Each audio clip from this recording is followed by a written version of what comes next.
kapatid. Pag sinabing commitment kasi, yan yung tipong, alam mo na, umulan, umaraw, mag-i-aim global ka. Yan yung tipong lumilindol na, mag-i-aim global ka pa din. Tawag to commitment. Yan yung tipong, you know, when the chips are down, when your expectations are not happening, nandito ka pa din. Ang tawag doon commitment. Kahit nahihirapan ka, nandito ka pa din. Ginagawa mo pa rin siya. Kahit na walang naniniwala, hindi ka pa kumikita, ginagawa mo pa rin siya. Ang tawag doon commitment. And maraming panahon, maraming pagkakataon, the universe will test you kung deserve mo na maging successful. Tandaan niyo po yan. Meron tinatawag na ano eh. I forgot the term, pero pag ikaw, may goal kang gustong kunin, ang dami mo ng test bago mo makuha yung goal mo. Because the universe will test you if you really deserve to become successful. Di ba kayo nagkakaroon sa mga nagda-diet? Hindi ba yung nagda-diet? Kasi, ano ba yung nagda-diet? Ano ba? Ano ba? Mag-diet mo kaya? Di ba normally mga nagda-diet? Kung kailan sila nag-decide na mag-diet? Saka naman puso-puso handaan. Hindi ba naman ang sarap lagi ng grupo? Tama ba? Napapansin niyo ba yun? Kung kailan naman siya nag-decide, nag-commit talaga, na magdadayat na talaga ako, malapit na summer, ilang buwan na lang, mauuso na naman mga tao sa bora. Matitigan mo yung sarili mo sa salamin, lintik ka mga bibili mo. Magdadayat na ako talaga, para makapag-baking suit ako. Kung kailan ka naman nag-decide, saan matatao yung kaibigan mo, Mars, ha? 7th birthday ng inaanak mo, huwag ka mawawala dun. Pagdating mo sa 7th birthday, hindi ka mga handa, talagang yung mga weakness ko na, tinatawag ka, yung pagkain ko lang na lang.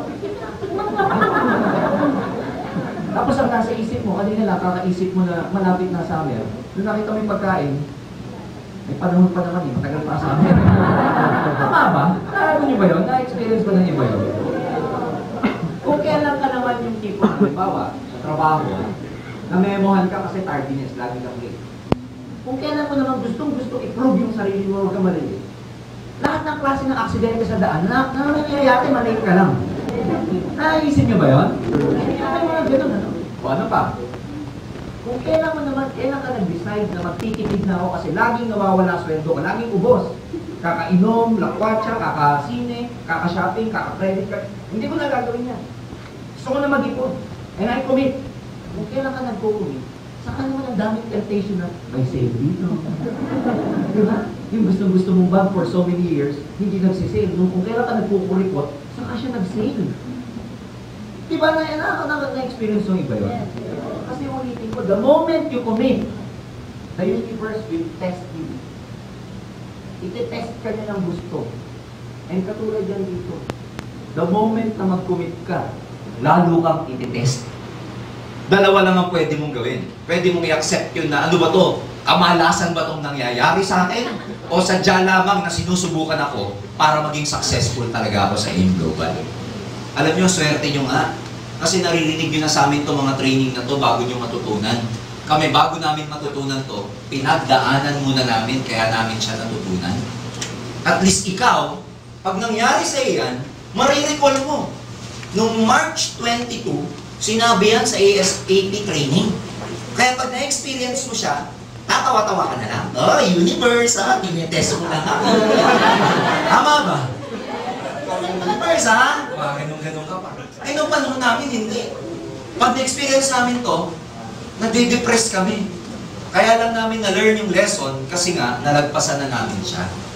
Kaya kasi ibig ko sabihin, so the more nag-commit kayo dito, may mga kwento pa nga dito na kung kailan siya part-time, saka, you know, ang dami niyang nagagawang activity, ang dami niyang, you know, napapa-pay-in, tas ang check-in.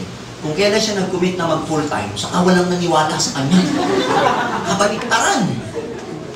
And magtatanong sa amin, friend, ba't ganun? Well, you know, nature has its way. May paraan ng nature kung paano ka talaga niya i-test, to really test your resolve, kung gaano ka talaga ka-committed sa ginagawa mo. And so, what I'm saying is that, dito sa Module 1, Part 1, dito, dapat tama na agad ang foundation ninyo.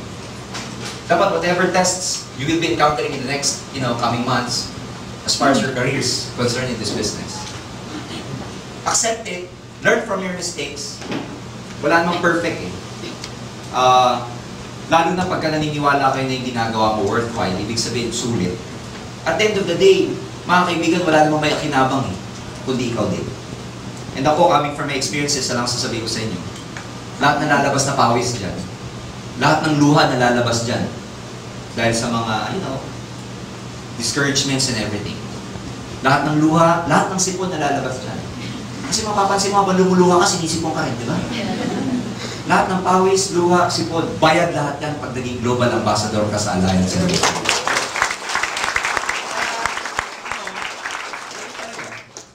Ganun talaga. Kaya pagalingin niyo po yung sarili ninyo. Ang tawag ko dito yung foundation. Siyempre, wala namang building na tumatayo ng hindi malalim ang foundation. Magbukay kayo dito. Kasi yung tataas na building ninyo, ito yung network nyo one day. Pero ang height ng network ninyo is dependent kung gaano kalalim ang foundation ninyo. So, saan kayo mag-i-invest? Sa building o sa foundation? Sa foundation. So, huwag niyo i-pressure yung mga upline nyo na upline.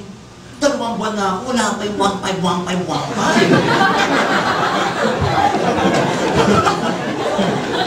Walang ganyunan.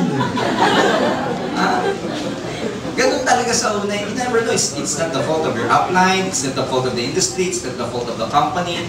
Our position is getting better every day. Believe me, as your business development officer, isa lang ang sasabihin ko.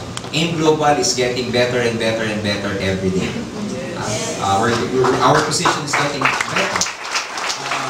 Siguro, naisip niyo naman yung text last night, no?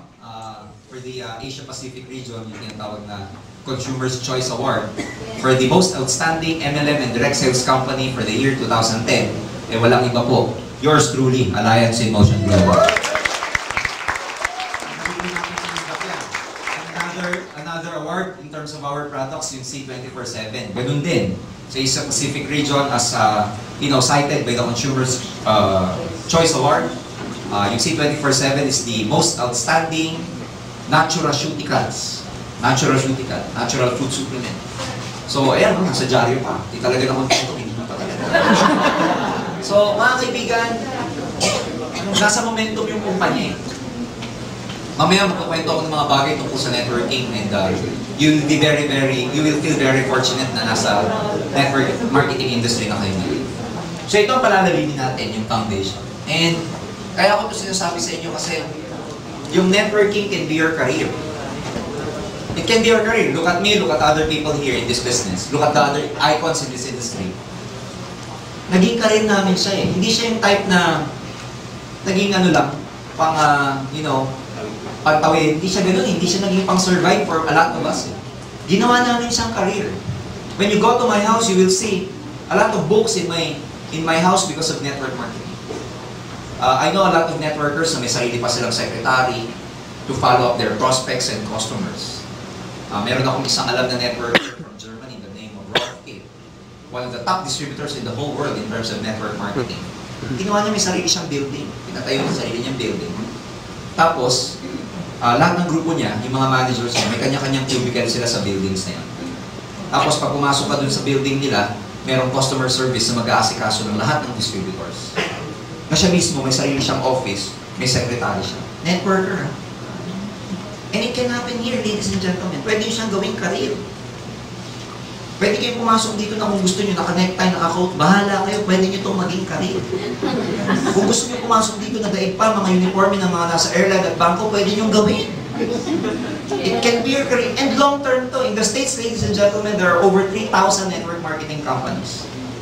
And believe me, ang dami pong yumayaman sa network marketing industry. And believe me, sa first world, pag sinabing network marketer ka, ang laki ng tingin sa'yo. This is really a career, ladies and gentlemen. Dito lang, ang interpretation kasi natin, para siyang Tupperware, Natasha, pero ladies and gentlemen, kung gano'n siya i-perceive, life is just a matter of perception, sabi niya. Kung paano niyo siya i-perceive, kung ang perception niyo sa kanya maliit ang galaw mo, maliit ang tingin mo, maliit ang check mo. Kasi, ang galaw natin nakadepend sa belief. Tandaan niyo lagi sasabihin ko when you change what you believe in, your action changes too. Pinost ko yan nung isang araw. Pagka ikaw pinalitan mo yung belief mo, pati action mo nagbabago. Kaya pag ang belief mo rito maliit siya, ano action mo? Maliit. Petik-petik lang, pitik-pitik lang, jab-jab lang. Ano resulta mo?